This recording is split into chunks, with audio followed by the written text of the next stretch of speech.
Good morning, good afternoon, good evening, wherever you are. My name is AES and welcome to my YouTube channel. I typically keep the topics on this channel gaming centric due to my passion for the hobby. As a result of the quote-unquote love for the game, I have encountered many content creators in the past decade or so who share the technological pastime. I enjoy some of them like I Am Rob, who plays video games while completing difficult challenges in an engaging way. One thing that's been really impressive to me is like the climbing parkour stuff is very, very ahead of its time. Like normally on old games, you would think a game this old, especially 07, it would be kind of janky. Like you remember like Assassin's Creed 1 that came out in 07 and the parkour on that game was just really, really janky. It didn't respond well. Always doing stuff you don't want them to do. I don't think that's happened one time.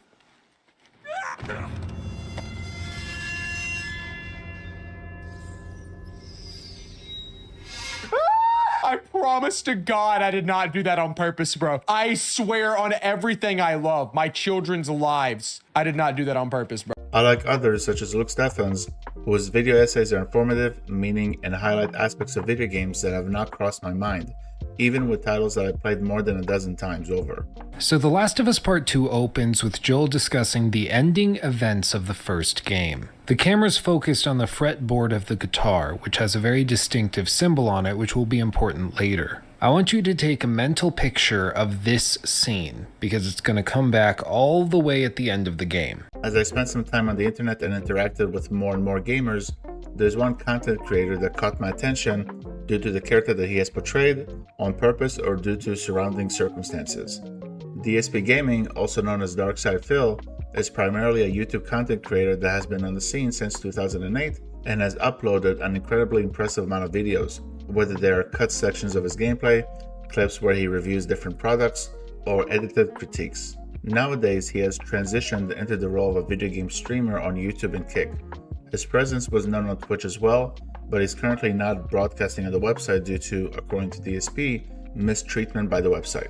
Specifically, Twitch terminated the agreement following its investigation of repeated instances of inappropriate conduct involving hateful slurs in violation of Section 4.2.7 Appropriate Conduct Agreement.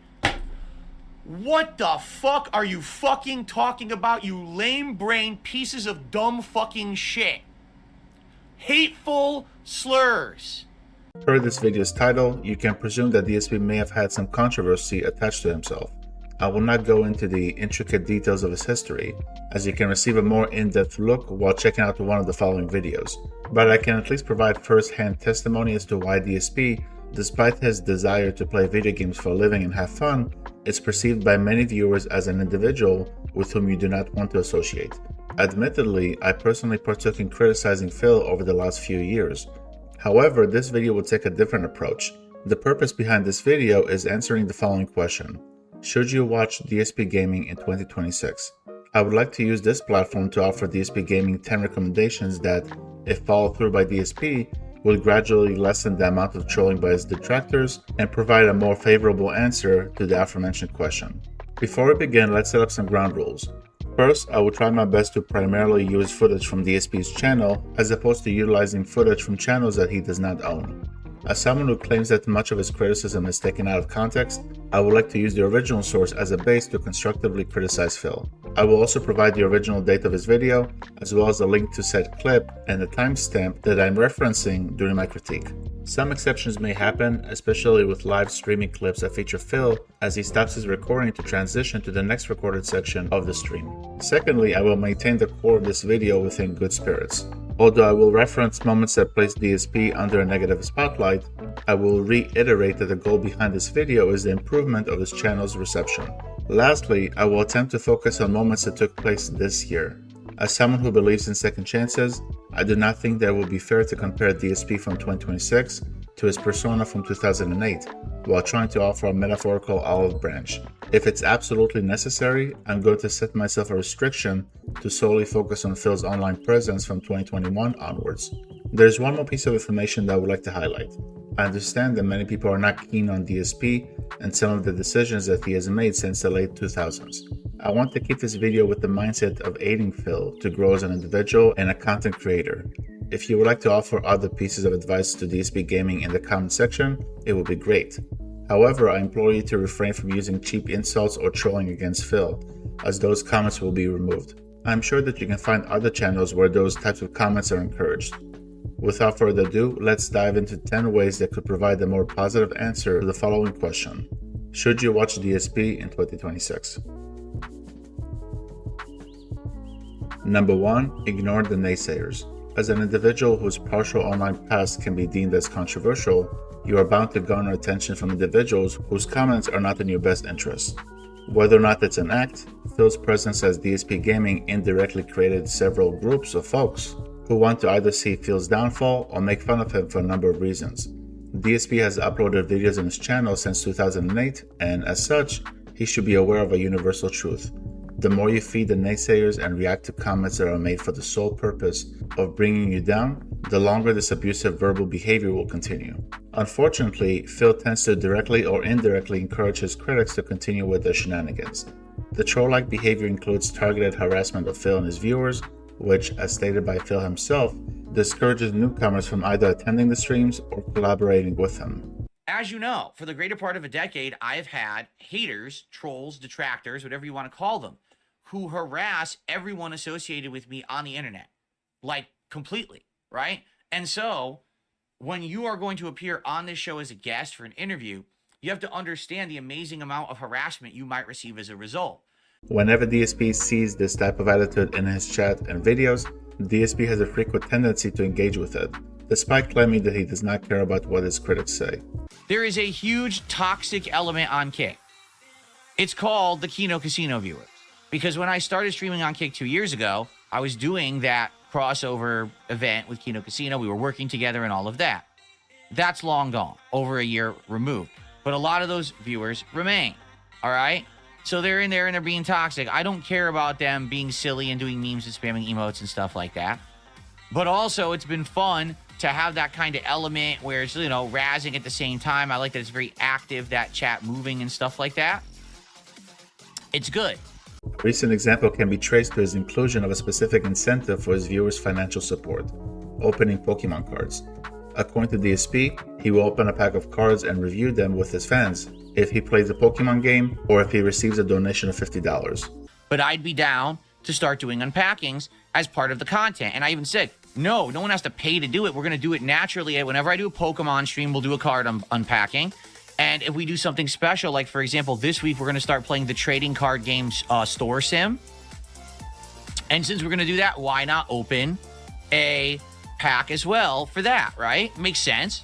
Now, I said, hey, if people want more packs opened, I'm willing to do it. If someone does a $50 contribution, whether it's 10 subs, like Detractors Are Jealous just dropped, whether it's a $50 super chat, whether it's, I guess it would be 17 memberships on YouTube because they're about $3 each, all right? Or whether it's a $50 tip, whatever it may be, if you do a $50 contribution, you say, hey, Phil, yeah, I'd like you to do another unpacking, I will do one. When he received pushback due to the way in which he showcases those cards in his streams, he went on an unnecessary tirade. I don't care if there's a community of card openers who are mad at me. You can kiss my hairy ass, because I'm going to do this however I want, because I bought the box of cards. It's in my hand, not yours, and I could do with it whatever I want. I could light this box on fire live and destroy all the cards inside. That would just ruin all the value of what could be an ultra rare card. I could give the cards away. I could keep them for myself. I could wipe my ass with them. And it's none of your fucking business. So kiss my fucking ass, and I will do with these as I so choose. And you'll like it, because I'm DSP, and I am the king. If someone donates money to him during one of his live streams and attaches an inappropriate comment, he should either thank the donator and move on, or ignore it entirely. No acknowledgement of the comment. No acknowledgement of the individual. No additional verbal jabs. This small and easy step would carve a path that will start moving DSP in the right direction. Number 2, be reasonably transparent with your financial situation. There are certain details about your life that you should never disclose to strangers. Social security, medical history, and personal information are details that should be kept as private as possible. The other important piece of information revolves around your finances. How much do you make? Which stocks do you own? Unless it is due to a professional reason, there's no reason as to why you should share anything about your finances with anyone whom you do not know. Earlier in his YouTube career, Phil was overly transparent about his finances. He did not display his taxes or anything of the sort, but he claimed that he was in financial distress, often asking for financial support through YouTube views, third-party applications that allow him to receive donations, and money transfer through YouTube or Twitch with super chats, bits, and subscriptions or memberships. Please today, if you can, engage and support with the content. This will help to make up for last night, which was a kind of a dud stream because of these idiots trying to ruin it. Well, number one, you can like the stream. If you're watching on YouTube, liking the stream helps a lot for engagement. Number two, if you're watching the video on demand, you can like the video and leave comments. Let me know what you think. Share your opinions. Let me know what's going on your mind. It helps the channel, okay? Now, if you are here live and you can support the stream in some way, please do. Please, let's try to help out and make up for last night's dud stream because of these idiots being here and trying to ruin it, all right? How can you do that? Well, if you're on the YouTube side of things, you can become a member of the channel, which gets you a whole bunch of perks and emotes. You can gift memberships to your fellow viewer, which I'm sure they'd greatly appreciate. You can do a super chat, or you can do a super sticker in the chat. And if you do any of those things, you'll get a pop-up message on the screen that says thank you, and I'll give you a personal shout out. If you're on the Kick side of stuff, you can become a sub to the channel or give some subs to your fellow viewer. Again, that gives you a ton of options, including a cool channel badge, a ton of emotes unlocked, and the like. You could do some kicks, send some kicks my way. Since we entered the 2020s, Phil's transparency decreased, while resorting to solely requesting for financial support during his live streams. It seems like it will work in his favor, but a bigger issue emerged: honesty. DSP has advocated his honesty to his viewers and stated that he never lied.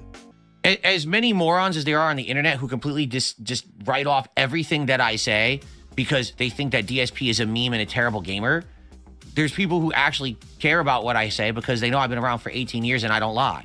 I'm honest about everything. You know, those people are called intelligent, but the problem is there's very few of them left. However, a specific moment during the interview with side-scrollers Stuttering Craig summarizes a concern that is used as fuel by detractors to discredit DSP's honesty. I was the guest on your show the day before for 5 hours. I was on your show and answered hard-hitting questions. You didn't have to believe the answers. Hold on. Did you answer? Because you Oh, did. I did? Oh, indeed I answered. You just didn't like the answers. Phil, don't flip that on me because you didn't. You were dishonest with us, and we smelt that. It's still an answer. It doesn't matter if it's honesty or not. It's still an answer. It's an issue that goes back beyond 2020, but there is no sense of fact with DSP's financial transparency. There are days when DSP claims that he's well off and he has control over his finances and can play whatever he wants because Phil can quit the game if it does not gain enough financial support. I'm literally having one of the best years I've ever had in my entire history, this year, 2025, being outside of the drama. I'm getting more consistent people coming by, watching, engaging, and supporting my content. We're hitting goals. We're doing fun marathons. Everything is working. There's a few bumps in the road here or there, but for the most part, this has been a truly successful year. I just started working out last summer, okay? Last summer, what happened was a few factors. I'm doing way better financially for myself. Okay, I can afford to get things like this now. It's not like it used to be where, damn, I'm like really financially strained and things are awful. It's like, oh, I can actually afford to get a good set of weights. I can get a weight bench. I can do this. I can clean my house out, you know. There are other days when Phil ramps up the request for donations because he does not reach a financial goal of $150 per stream, despite turning off the goal feature and swearing that these goals are permanently gone. How about this? And I'm going to be as honest as I can with you. We got to get kick support tonight. Guys, I've now streamed 6 streams this week. I have 3 subs on Kick. Enough. Let's get some subs tonight on Kick. For those who are here, let's get some support for the content that I put out for you every single day. Let's get Kick support tonight for sure. No bullshit. No fucking pussyfooting around. No, oh, he's kind of hiding what he really wants. I want Kick subs, goddammit, and I want them tonight. This is ridiculous. 3 subs all week. 3 subs. That's it? 3. That's ludicrous. This uncertainty discourages unbeknownst viewers from supporting him, especially after being exposed to negative coverage by his detractors that have become more prominent on the internet than Phil's own footage. With all that being said, what should DSP do in this case? As someone who presents himself as an honest individual, DSP simply needs to be more transparent about finances. I'm not expecting him to divulge financial information, but it would behoove him to be genuine with his requests for support. If he needs to do a marathon to raise money for taxes, say so. If he needs to ask his viewers multiple times in the stream for money, that's fine. However, it does not make sense for him to play back and forth ping pong with his audience when it comes to being financially well off or not. As the famous English politician Sir Edwin Sandys once said, honesty is the best policy. Number 3, conduct monthly themed events with possible giveaways. This recommendation only applies if DSP is as financially comfortable as he claims. As a way to thank his viewers for ongoing support, it would be cool to see Phil give back to his followers with potential giveaways. He has done so in the past with the PlayStation console, but these events certainly died out over the years. These rewards to his viewers can happen during marathons or randomly on a day when Phil deems appropriate, and they can include video games, online codes for platforms such as Steam and Xbox Live, or anything that is related to gaming. The other suggestion in this point of the video focuses on monthly themed events. Phil highlights horror games in October, but it would be interesting to pick a theme for every month and play video games that describe said theme. September can be retro games, November can be indie games, December can be sports games. The inclusion of emulation into his content would expand the list of titles that can be accessed at any time. He showed concern in the past with emulation because of the probability that his detractors would flag down his channel while Phil utilizes emulation, but this action against Phil would hurt the naysayers' ability to stream emulated games themselves. It would not make sense for them to report his channel because he broadcasts emulated games. This recommendation will not only help him financially by limiting the need to buy multiple new games a month, but it would expose him and his viewers to video games that may not have received much awaited recognition. He has already conducted streams in the past where he tested the water with games from Game Pass and Steam. The addition of these two features will freshen up DSP's content and foster a positive relationship between Phil and his viewers. Number 4, confront the past with humility. DSP, his viewers, and his detractors are all aware of DSP's history on YouTube, which is known for several eyebrow-raising moments. There's no need to review them all, but let's say that DSPGaming is synonymous with online animosity as opposed to online adoration. Unfortunately, a big portion of his disliked persona stems from several moments where DSP appears to be dishonest with his fans, with one noticeable example revolving around a specific video game called WWE Champions. Phil spent years upon years claiming that he does not play the title, but his admissions during his latest interviews offer a contradictory perspective. Let's go into WWE Champions. Sure. Let's talk about this because this has been a consistent theme with all the detractors. They want to know about your experience with this game. Just a real simple yes or no. Mm-hmm. Do you currently still play WWE Champions? Yes.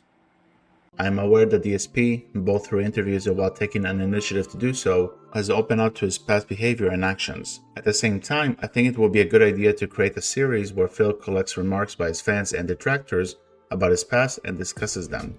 He can either debunk them, accept them, or offer a perspective that will provide more context for the criticism. Whatever the case may be, he has to be honest about his thought process if he wants this suggestion to work.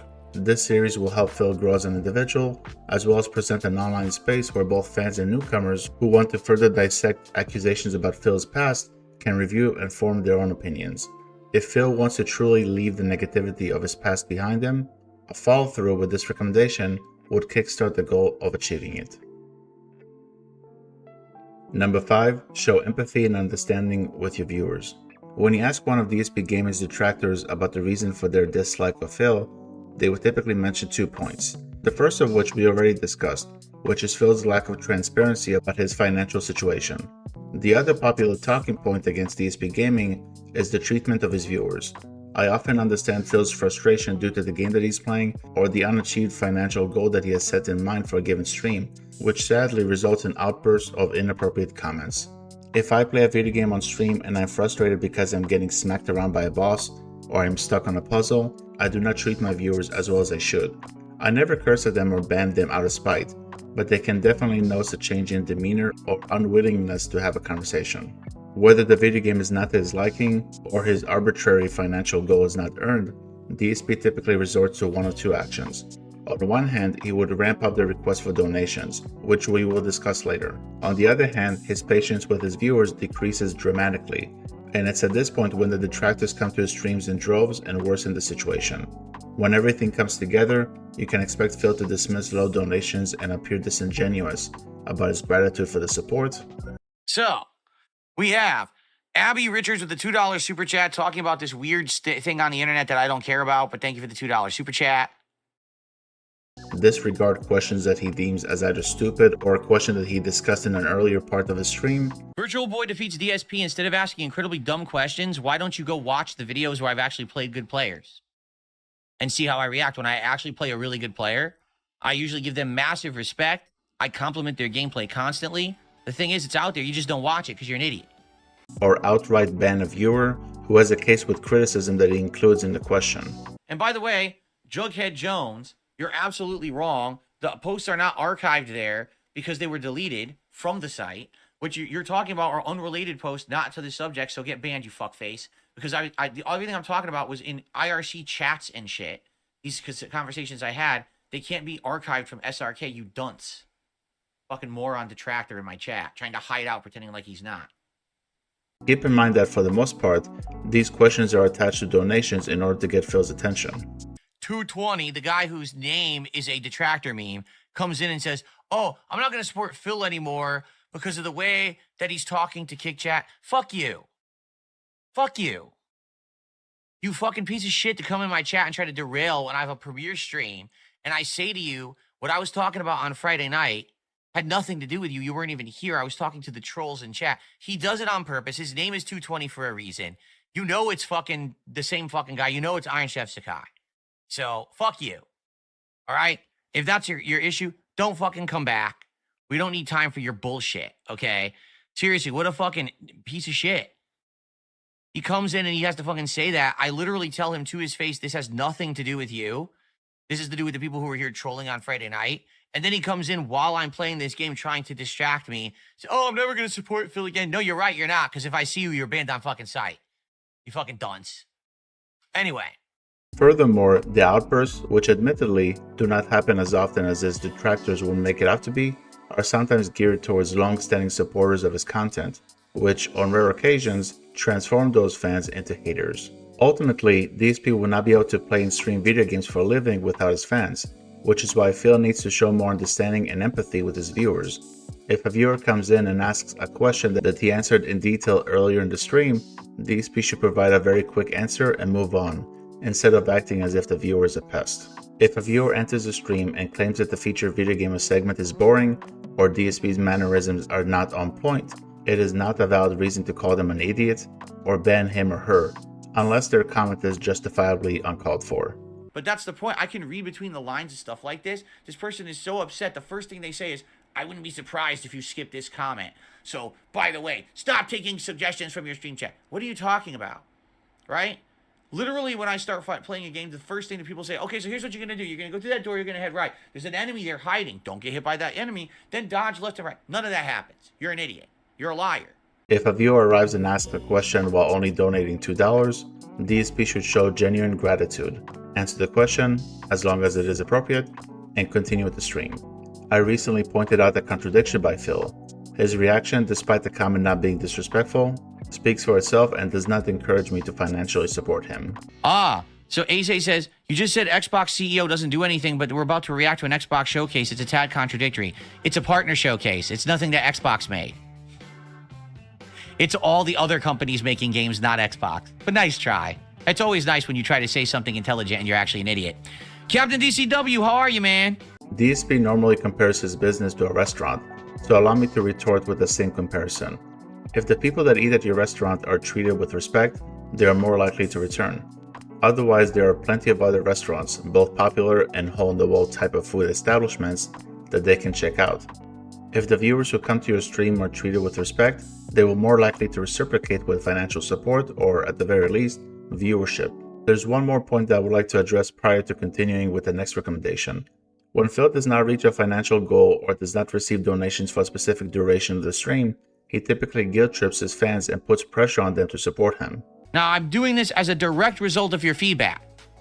So, going hand in hand with this If I play this today on stream and we get low attendance, low engagement, and low support, I'm not playing it anymore. Okay, just making that clear. Not going to play a game that no one cares about here on my stream. He may not do it on purpose, but that's the case. He's not as bad as he used to be in the mid-2010s, but it happens at least once a week on a stream that usually yields less than $150 of support. When you place pressure on the folks who purchase a product from you, it will be difficult to expect them to buy anything. I empathize with DSP's disappointment of the financial support he is receiving during those streams, but it would be unwise to metaphorically squeeze his viewers for money, especially from individuals who enjoy his streams but cannot financially support for one reason or another. As I said, a showcase of understanding and empathy with Phil's viewers will go a long way. Number 6. Control your ego. As a continued analysis of Phil's attitude, one of the hardest pieces of recommendation focuses on a well-known saying, check your ego at the door. DSP is a former competitor of fighting games who won several tournaments around the United States. If you ever competed in a gaming-related tournament, or played a competitive online multiplayer video game back in the early 2000s, you should be well aware that what many gamers consider as rewarding is bragging rights and trash talking. Phil is well versed in both aspects, and they are common features of his coverage of fighting games and video games in general. Nevertheless, his participation in tournaments established a prolonged sense of ego.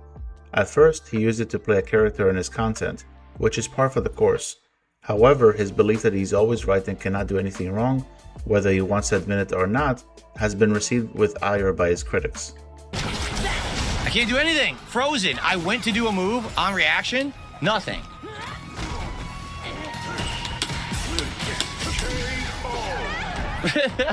Literally, she only hit me with pattern shit and safe shit. Not once was there an intelligent move in anything that she fucking did, and she almost won. Meanwhile, everything I'm doing is stuffing or in reaction to what she does, completely different play style, and I struggle because the game is a piece of dog shit. Unfucking believable garbage game. This tendency to admit to no wrongdoing has not only been present in his coverage of video games, but it was also used as a response to the majority of criticisms. It is extremely rare to find footage of Phil where he admits to being wrong and either ends the conversation right then and there or apologizes for his mistakes. DSP views himself with such high regard and takes himself seriously to the point where he discourages any form of true constructive criticism, even though he advocates for the contrary. It impacts people who want to give him feedback and see him do well, due to the fear of being ignored, ridiculed, or, once again, banned. The first step of growth always falls upon self-reflection, and DSPGaming can make it happen by controlling his ego, presenting himself as a more easygoing individual, and at the very least, listening to any criticism that is respectfully given and gives him a chance to improve his content. Number 7. Separate the game's enjoyment from financial success. If you have ever thought about starting a business, the first item on your agenda should be the discovery of a product that would work for you. Your attitude and enthusiasm for your product does not matter as much as the product itself. If your customers do not want it, your business will hurt. As far as DSPGaming is concerned, his product is the gaming-related content that he either uploads or broadcasts, and he follows the aforementioned guideline to a T. Nevertheless, his commitment to said guideline is met with criticism that, at times, I personally think is justified. It may be a complete coincidence, but there have been multiple examples in the past where DSP decides to quit the playthrough on the same stream where his earned financial support is less than ideal. He also oftentimes claims that the title is boring as a way to seemingly provide an excuse that preludes the conclusion of a playthrough. In the past several years, one example can be spotted with his final stream of Black Myth Wukong. I'll walk the path, all right. I'm definitely gonna walk the fucking path. You ready? Here's the path I'm gonna walk. Right to desktop, you fucking piece of shit. I'm not playing this again. The game's terrible. The game's literally awful, dude. It's fucking so bad. Are you kidding me? Whereas the most recent example can be seen with one of my favorite games of the year, Saros. It's really the same thing over and over and over. You know? And to be honest, I am annoying. I am annoying. I agree there. I am annoying. But I am annoyed that you barely are seeing anything new and the world is reused as well. You know what I'm saying?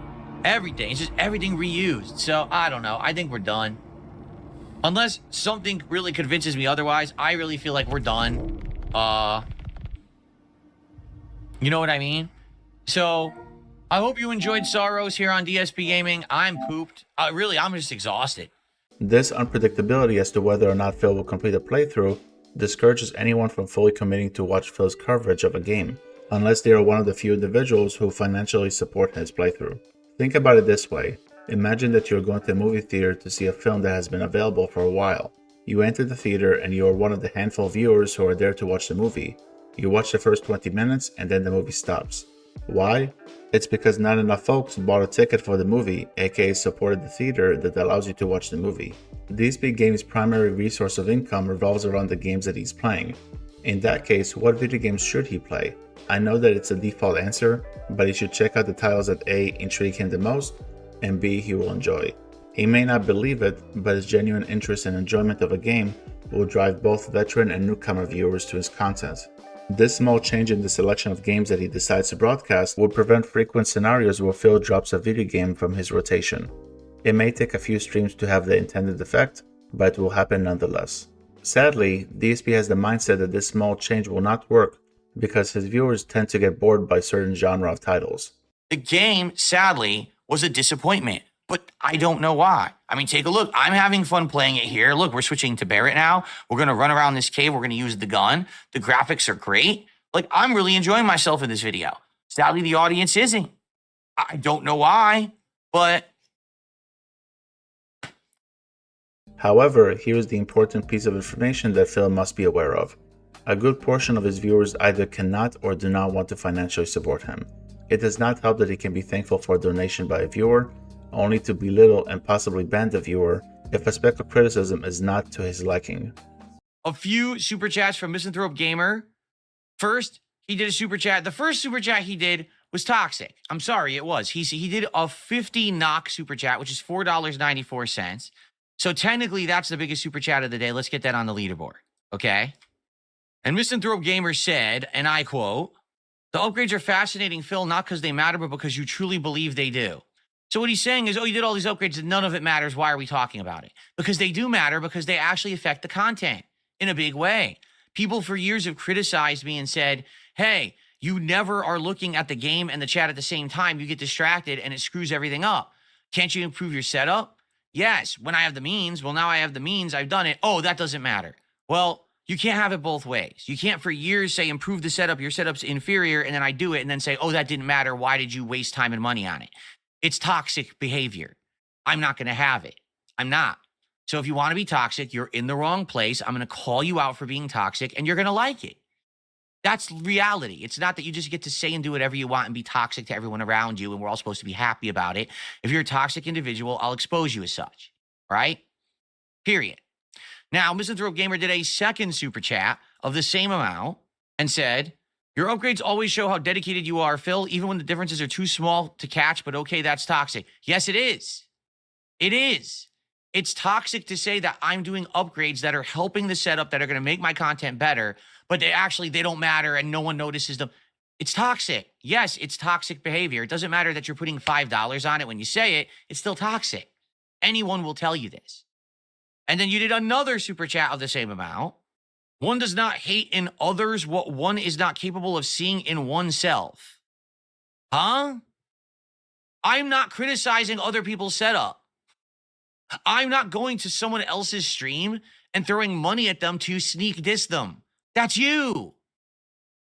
What would I see in myself? I'm not doing that. I'm on my own content doing meaningful stuff for my audience, and I'm done wasting time on you. Thanks for the super chats. Now shut up.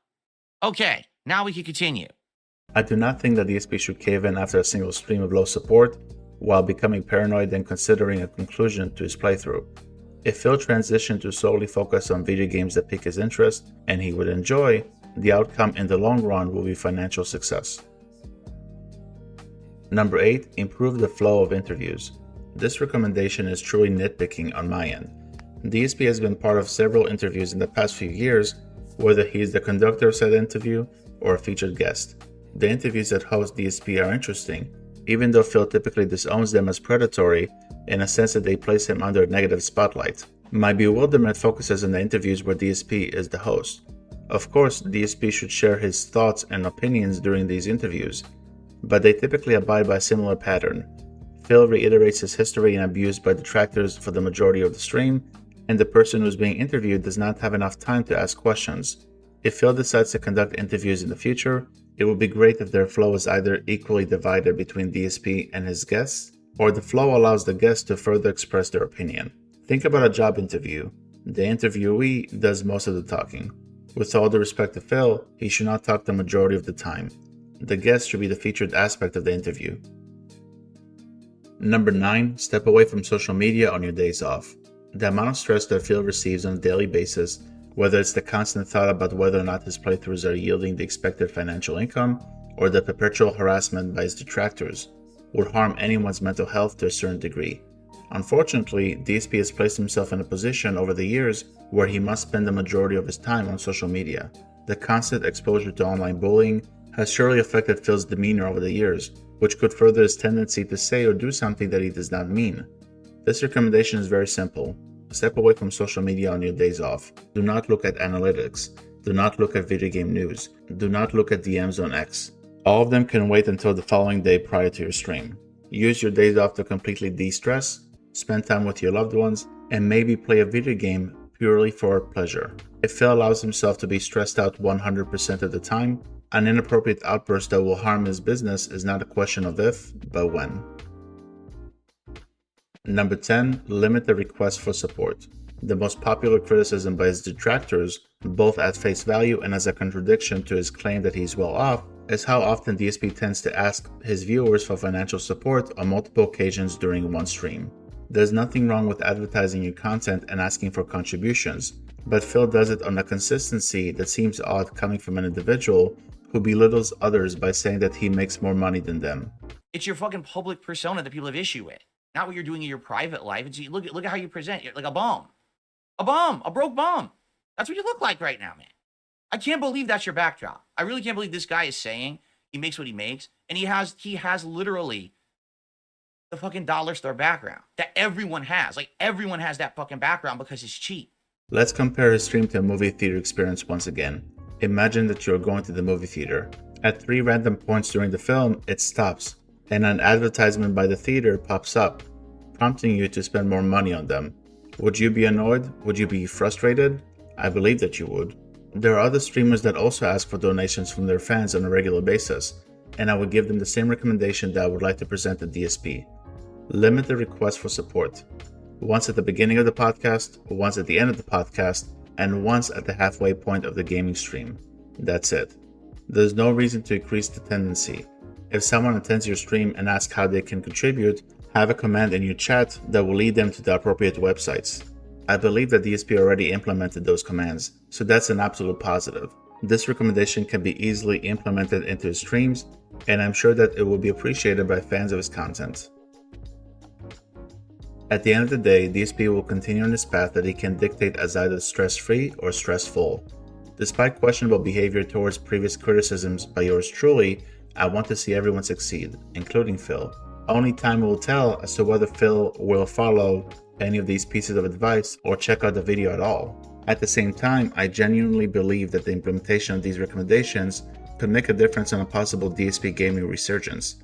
They may not turn over a new leaf by some of his detractors, but his crowd will appreciate them, and the improvement to his behavior and mental health will attract newcomers that may have never heard of the name DSPGaming in the past.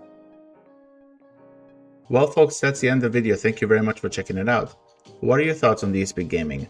If you're familiar with his content, what are some ways that could help DSP escape the hole of online infamy that he dug for himself? If you're not familiar with his content, will you check him out after the comments that I presented in this video? Please let me know your thoughts in the comment section below. Till next time, have a great day or evening wherever you are. My name is AES, and I will see you guys in the next video. Bye bye.